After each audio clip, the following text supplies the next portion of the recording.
Kutokana na umaarufu wake, usafiri huu wa baiskeli almaarufu daladala ni moja ya utambulisho kwa mkoa wa Shinyanga. Ni takribani miaka mitatu sasa, Marwa Chacha anaendesha baiskeli kurahisisha usafiri na usafirishaji kwa wakazi wa mkoa wa Shinyanga. Lakini kwake usafiri huu ndio mtaji pekee wa kipato chake cha kila siku. Shughuli ambayo unakuta haina mkopo, ukimshusha abiria anakulipa hela yako, mnaachana. Hakuna shughuli ya kuahidiana, si biashara ya kuahidiana wala mali kauli. Vijana wengi wa mkoa huu wa Shinyanga wanaamini baiskeli kuwa ndio ajira wanaoitegemea. Abiria wanaonipigia simu na wapeleka kazini, kuna wengine ambao wanakuta watoto wanaenda tuition, wengine wananiagiza na shughuli mbalimbali za kufanya, kupeleka mizigo. Ni huduma mojawapo ambayo tunashughulika kuifanya na jamii kwa ajili ya kupata kipato. Miongoni mwa vijana hawa, baadhi yao wamesitisha masomo vijijini ili kufanya shughuli hii hapa mjini kama sehemu ya kutafuta maisha. Sikuweza kumaliza shule angalau nipate ajira kwenye viwanda wapi. Kwa hiyo niliona kama nifanye hii kazi ya daladala kwa kwanza nifanye.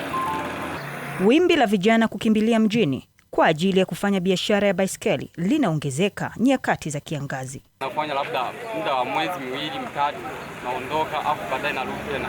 Kwao hii ni ajira yenye pande mbili ila zenye taswira tofauti. Ulemavu na vifo ndio hofu kubwa juu ya maisha yao ya kesho. Angalia indiketa taanguma kuingia. Sawa, unajua kama nakata hapa.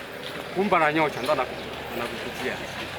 Ndio maana tunasema kwamba sisi daladala tunaingiza nini? Ajali sana barabarani. Lakini anapogeuza bila kuangalia mimi nitafanyaje? Siwezi kusimama ghafla. Kwa hiyo moja kwa moja wanatusababishia ajali. Kuna aliyezaliwa anajua sheria za barabarani, wote wanaelimishwa, wanaweza kutambua nini cha kufanya. Jeshi la polisi linajidhatiti vipi katika matukio ya ajali zinazohusisha waendesha baiskeli mkoani Shinyanga? Tatizo ambalo walikuwa wakipakia abiria wao wanakaa kushoto, wengine wanasema wanakaa kiki. Kwa hiyo sasa hivi tumewaambia kwamba wakae kuume. Anaweka mguu wake pembeni huko na mguu mwingine upande wa pili ili wakae vizuri.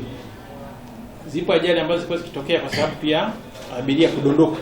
Yaani huyo mpanda baiskeli akishafika kwenye tuta au akigonga kitu kidogo tu anayumba, alafu abiria na anadondoka. Kwa hiyo tunachokifanya, tunawaita, tunazungumza nao, tunawakumbusha sheria za barabarani pamoja na faini wanazotozwa kama onyo la ukiukwaji wa taratibu za uendeshaji wa vyombo vya usafiri.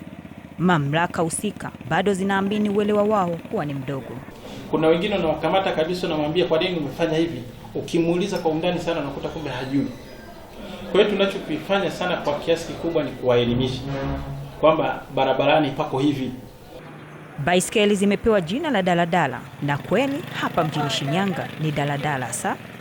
Unaweza ukampigia simu ukiwa nyumbani, njoo nichukue hapa nyumbani, kwenda anakufuata mpaka nyumbani. Ingekuwa daladala ya nania haisi, hawezi kukufuata nyumbani. Kisha mpaka nyumbani kwako. Popote unapotaka daladala inakufikisha, hata kama kwenye tope, kwenye nini daladala inafika. Sasa ilivyo haisi, hata kama kileta, haiwezi kukufikisha hapo nyumbani kwako. Pamoja na umuhimu wao, lakini ushirikiano baina yao na waendesha vyombo vingine vya usafiri ni changamoto nyingine. Zingekuwa zimetengewa kituo chao maalum kidogo ingeweza kusaidia, kwa sababu yule unakuta atabeba abiria kwa bei ya baiskeli. Kuna bajaji naye anabeba kama taxi. Hizo tumebanana nazo hapa hapo. Shia mfano kama daladala anaishia hadi Shinyanga kule, wapi kule Kizumbi, wengine wanaishia Ibadakuli, wengine, lakini kwa humu mjini aisee imeisha kuwa ni shida. Licha ya mkoa huu kusifika nchini kwa utajiri wa madini ya almasi na dhahabu, lakini bado miundombinu yake sio rafiki. Baiskeli inalisha familia na inasomesha. Ndio uchumi tulionao mpaka sasa hivi tulipofikia, tuko katika hali ngumu sana. Na ndio hapa wanapochimba almasi. Upande wa miundombinu kama barabara ni mbovu. Lakini tunashukuru Mungu kwa baiskeli zetu hizi zinaweza kupambana nazo na tunaweza kupita sehemu zozote zile. Daladala ni usafiri wa kipekee unaobeba mkoa wa Shinyanga. Kisali Simba, Star TV, Shinyanga.